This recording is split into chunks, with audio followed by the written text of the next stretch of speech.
Auditoría financiera. En el presente video mostraremos el proceso de auditoría aplicado en una empresa del sector solidario de Colombia ubicada en la ciudad de Montería. La respectiva auditoría se realizó en el proceso de ventas, específicamente en las cuentas de ingreso y cartera. El periodo de la auditoría está comprendido entre el 3 de agosto al 17 de noviembre. ¿Cómo hacer una auditoría financiera? Para dar inicio a este proceso, es necesario conocer las normas que hacen parte de una auditoría financiera. NIA 100. Esta NIA la utilizamos para elaborar el encargo de auditoría o encargo de aseguramiento. NIA 200. Se utiliza para establecer los límites y las responsabilidades del auditor dentro de la auditoría. NIA 300, 310 y 315. Se utilizan en la planeación de la auditoría para poder elaborar los programas de auditoría, el conocimiento del negocio y la evaluación del control interno. NIA 400 y 500 se utilizan para darle desarrollo a la auditoría. La NIA 400 se utiliza para la elaboración de la aplicación de técnicas y procedimientos para así poder obtener hallazgos que se representan en el estándar de auditoría en la NIA 500, y la NIA 700 es la NIA que aborda la etapa de comunicación e informes de la auditoría. Normas ISA. Aquí encontramos las normas ISA que se van a aplicar en todos los procesos de esta auditoría financiera. Cabe resaltar que estas normas se aplicarán solo en esta auditoría y en esta empresa en específico. Es decir, estas normas no aplican para todas las auditorías realizadas en diferentes empresas. NIA 100. Carta de encargo. Este es el estándar de la carta de encargo.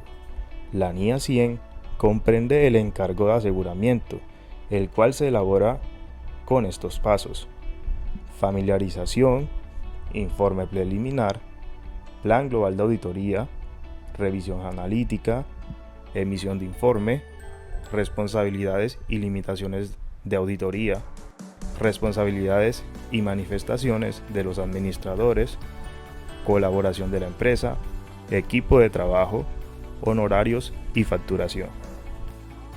Punto 1. Familiarización. En el proceso de familiarización, el objetivo es conocer la empresa, conocer su estructura legal, su estructura organizacional y su estructura estructural. Estas estructuras están conformadas por el normograma, manual de políticas contables, manual de procedimientos, manual de funciones, caracterización de la empresa. Y dentro de esta caracterización encontramos historia de la empresa, grupo NIF, obligaciones tributarias, normas que regulan la actividad económica, políticas internas, mapa de procesos, organigrama, misión, visión, objetivos corporativos, entidades que regulan y controlan, etc. Punto 2. Diagnóstico. En este proceso se elabora un análisis DOFA con el objetivo de identificar las debilidades y amenazas de la empresa para poder enfocar nuestro trabajo de auditoría. Punto 3. Plan global de auditoría. En el Plan Global de Auditoría se establecen las actividades que se realizarán a lo largo de todo el proceso de auditoría. El estándar establece que como mínimo deben realizarse 15 actividades, entre las cuales existen unas actividades fijas, las cuales son la evaluación del cumplimiento de la normativa de la empresa, la evaluación del cumplimiento del control interno y la evaluación de la estructura organizacional y operacional. El Plan Global de Auditoría es muy importante porque es el insumo necesario para poder proyectar las técnicas de auditoría que se van a utilizar a lo largo del proceso para obtener las respectivas pruebas. Punto 4. Revisión analítica. Durante el proceso de desarrollo de esta auditoría se llevaron a cabo pruebas relevantes y suficientes aplicando los procedimientos y medios técnicos necesarios, de modo que se pudiera recopilar evidencia suficiente para ejecutar correctamente los procesos de auditoría estipulados anteriormente en el Plan Global de Auditoría. Punto 5. Emisión de informe. Luego de completar la etapa anterior, una vez que la Fundación nos entregó todos los requisitos como las cuentas anuales, los informes de gestión correspondientes al proceso de cartera. Se detallaron los resultados de las cuentas en la categoría 13 del PUC. Sobre esta base, reunimos nuestras conclusiones y emitimos un informe detallado sobre los resultados de nuestras acciones. Punto 6. Responsabilidades y limitaciones de la auditoría. Durante este trabajo, de acuerdo con la normativa legal vigente y las normas de auditoría generalmente aceptadas emitidas por la Facultad de Contabilidad, de hecho, considerando el procesamiento, control y seguimiento de las cuentas por cobrar, se obtendrá evidencia de la información incorporada en las cuentas 1305 clientes.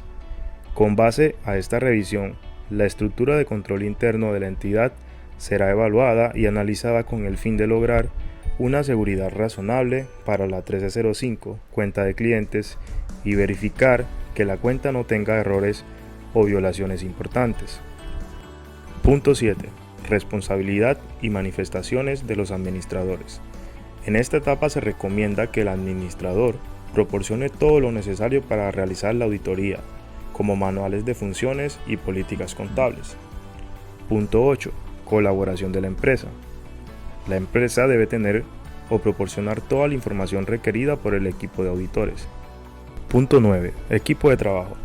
En esta parte, los auditores que realizarán la auditoría presentan sus hojas de vida. Punto 10. Honorarios y facturación. Se estipula el valor de la auditoría y el método de pago. Además, se firman los contratos de prestación de servicios. NIA 200. Responsabilidades del auditor. El propósito de esta NIA es establecer el grado de eficiencia y efectividad del proceso de ventas y su incidencia en la cuenta de ingresos, cuentas por cobrar, comprobando la correcta evaluación de estas, así como el registro de las estimaciones para cuentas de dudoso recaudo, deterioro y provisión, y su respectivo impacto en los estados financieros de la misma. NIA 300. Se elabora primero que todo tomando las actividades del Plan Global de Auditoría. Se toma la actividad y se le indica el tipo de técnica que se le puede implementar.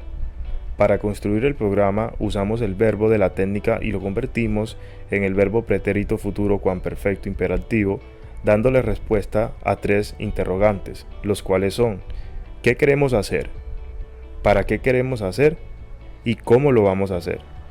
Y con estas respuestas encontramos unas evidencias que por medio de estas nos dan a conocer cómo desarrollar el programa. NIA 310. Conocimiento del negocio. Para poder realizar la evaluación de la empresa, como auditores debemos conocer esta misma. Se puede utilizar la narrativa de entrevista y narrativa de visita. Este estándar de narrativa de visita se llena cada vez que visitamos la empresa, y el estándar de narrativa de entrevista está comprendido por 10 cédulas, las cuales son: definición de planeación, carta de compromiso o contrato, conocimiento del cliente, materialidad, control interno, riesgo inherente, revisión analítica, riesgo de fraude, estrategia de auditoría y horas programadas. NIA 315. Cuestionario de control. Para realizar el cuestionario de control se debe tener en cuenta que se realizaron preguntas cerradas, con las siguientes características: marco legal, todas las preguntas están amparadas en la ley, y la segunda característica es la pregunta que se realiza al entrevistado. El valor óptimo de la empresa es equivalente a 5, y el valor obtenido depende si la empresa cumple con la normativa. Las preguntas que se pueden calificar en sí son aquellas que con su respuesta equivalen al valor óptimo, y las preguntas que se califican en no son aquellas que tienen un valor obtenido inferior al valor óptimo. Medición del control interno. Para calcular la matriz de confianza luego de calificar el cuestionario de control interno, se toma todo lo que cumple nuestra entidad equivalente a un 85%, dando así un hallazgo del 15% equivalente a lo que no cumple la empresa, ubicándonos en una matriz de confianza bajo-medio. Medición de riesgo inherente. El riesgo inherente equivale a aquellas preguntas que están calificadas en 0. Tomamos todas estas y las multiplicamos por 5, que es el valor óptimo. El riesgo inherente está determinado por los controles y riesgos no relacionados en el proceso. Indica que el 80% de las actividades posee controles establecidos, mientras que el 20% de las actividades adolece de controles. Su valoración en la matriz de confianza se encuentra en un rango bajo-medio, del 11,12% hasta el 22,22%. Riesgo de control. Para calcular el riesgo de control, tomamos todas las preguntas calificadas en 1, 2, 3 y 4. El cuestionario indica que 4 preguntas están calificadas con un nivel inferior al óptimo, es decir, que equivalen a un 15%, las actividades que no son corregidas. El riesgo de control está determinado por los procesos que poseen controles y estos no son correctivos. Indican que el 85% de las actividades con control y el 15% no es corregido. Este riesgo se ubica en la matriz de confianza en el rango bajo-medio, del 11,12% hasta el 22,22%. Riesgo de detección. Para este riesgo tomamos todas las preguntas calificadas en 1, 2, 3 y 4.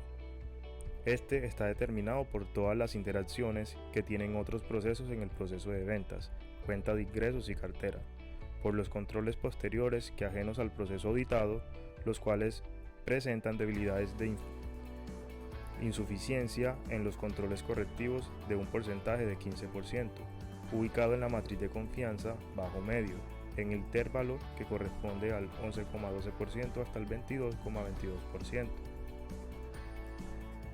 Riesgo de auditoría, determinado por cada uno de los riesgos que afectan tanto a la empresa como al auditor. Después de realizar el análisis respectivo, se establece el riesgo de auditoría con la siguiente fórmula: riesgo inherente igual al 20% multiplicado por el riesgo de control igual al 15% multiplicado por el riesgo de detección igual al 34%. Aplicamos la fórmula y el resultado obtenido es igual al 0,45%. ¿Qué nos dice esto? Esto nos dice que debemos analizar que el auditor se enfrenta a un riesgo de auditoría bajo, que ha ocurrido posiblemente un error material y esto no ha sido evidenciado ni por los controles que se mantienen en la empresa ni por los procedimientos que ha establecido el auditor. NIA 400, aplicación de técnicas de procedimiento.